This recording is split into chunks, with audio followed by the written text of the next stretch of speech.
നമ്മളിവിടെ തയ്യാറാക്കാൻ പോകുന്നത് നമ്മുടെ കുട്ടിക്കാലം ഓർമ്മ വരുത്തുന്ന ഒരു ചോക്ലേറ്റ്. വളരെ സിമ്പിളായിട്ട് നമുക്കിത് തയ്യാറാക്കിയെടുക്കാം.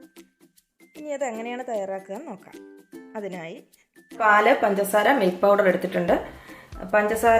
പാല് ഞാൻ 1 കപ്പ് പാലെടുത്തിരിക്കുന്നു.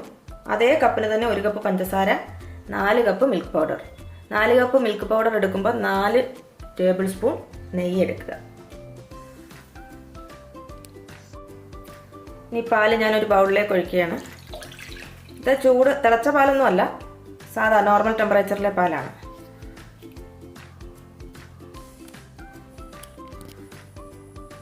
അതിലേക്ക് പഞ്ചസാര ചേർത്ത് കൊടുക്കുന്നു. ഇത് നന്നായിട്ട് അങ്ങ് മിക്സ് ചെയ്യാം. നേരത്തെ ഞാൻ പറഞ്ഞത് ഓർമ്മയുണ്ടല്ലോ, പാലും മിൽക്ക് പൗഡറും 1:4 എന്ന റേഷ്യോയിലായിരിക്കണം എടുക്കേണ്ടത്.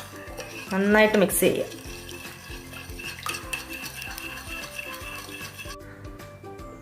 ഇവിടെ ഞാനൊരു പാൻ എടുത്തിട്ടുണ്ട്, നോൺ സ്റ്റിക്ക് പാനാണ്. അതിലേക്ക് നമ്മൾ മിക്സ് ചെയ്ത് വെച്ചിരിക്കുന്ന പാലും പഞ്ചസാരയും കൂടി ചേർത്ത് കൊടുക്കുകയാണ്.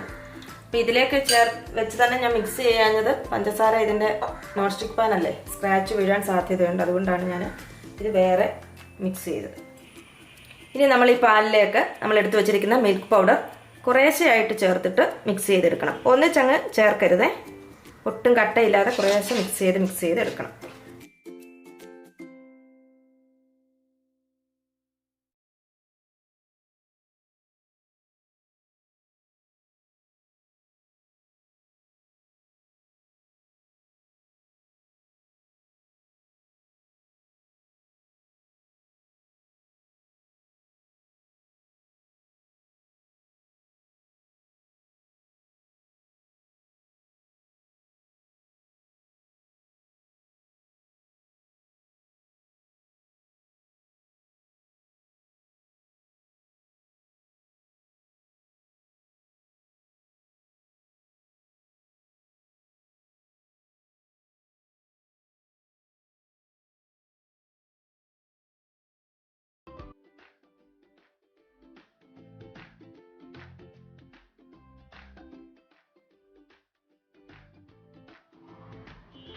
ഇനി ഞാനത് സ്റ്റൗവിലേക്ക് വെച്ചു. നമ്മൾ ഓണാക്കി കൊടുക്കുക. ചെറിയ തീയിൽ ഇതിങ്ങനെ ഇളക്കി കൊടുക്കുക, കൈവിടാതെ ഇളക്കി കൊടുക്കുക.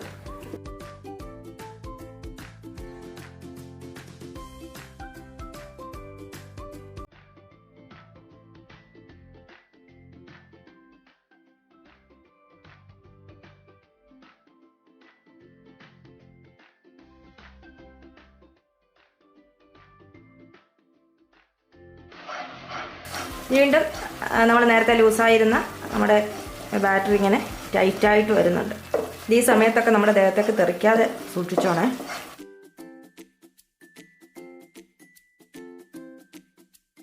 ഒരു കാര്യം ശ്രദ്ധിക്കണം, നമ്മളിത് കൂടുതൽ അങ്ങ് ടൈറ്റായി പോകരുത്. ഇനി ഇത് റെഡി ആയോ എന്നറിയാൻ ഒരല്പം എടുത്തിട്ട് കയ്യിൽ ഇങ്ങനെ ഒന്ന് ഉരുട്ടി നോക്കുക. ഇത് ശരിയായിട്ട് വരുന്നുണ്ടെങ്കിൽ നമ്മുടെ ബാറ്ററി റെഡി ആയിട്ടുണ്ട്. ഞാൻ ഈ കട്ടിംഗ് പാഡിലേക്ക് ഒരല്പം നെയ്യ് തടവിയിട്ടുണ്ട്. ഇതിലേക്ക് നമുക്കിത് ഇട്ട് കൊടുക്കാം. എൻ്റെ കയ്യിൽ ഒരല്പം നെയ്യ് തടവിയിട്ടുണ്ട്. ഇതിനെ നന്നായിട്ടൊന്ന് കുഴച്ചെടുക്കണം. ഇത് നന്നായിട്ട് പ്രസ് ചെയ്ത് കുഴച്ച് നല്ല സോഫ്റ്റ് ആക്കി എടുക്കണം. ഇതുപോലെ നല്ല സോഫ്റ്റ് ആയിരിക്കണം. അതിനുശേഷം നമുക്കിതിനെ നമ്മുടെ ഇഷ്ടമുള്ള ആകൃതിയിലേക്ക് ഇത് കട്ട് ചെയ്തെടുക്കാം. നമ്മുടെ ചോക്ലേറ്റ് ഇവിടെ റെഡി ആയിട്ടുണ്ട്. നമ്മൾ എക്ലേഴ്സ് കടയിൽ നിന്നൊക്കെ വാങ്ങുന്ന അതേ ടേസ്റ്റിലുള്ള മിഠായിയാണ്. അപ്പോൾ ഇതെല്ലാവരും ട്രൈ ചെയ്ത് നോക്കുക. വീഡിയോ ഇഷ്ടമായെങ്കിൽ ലൈക്ക് ചെയ്യാനും ഷെയർ ചെയ്യാനും മറക്കരുത്.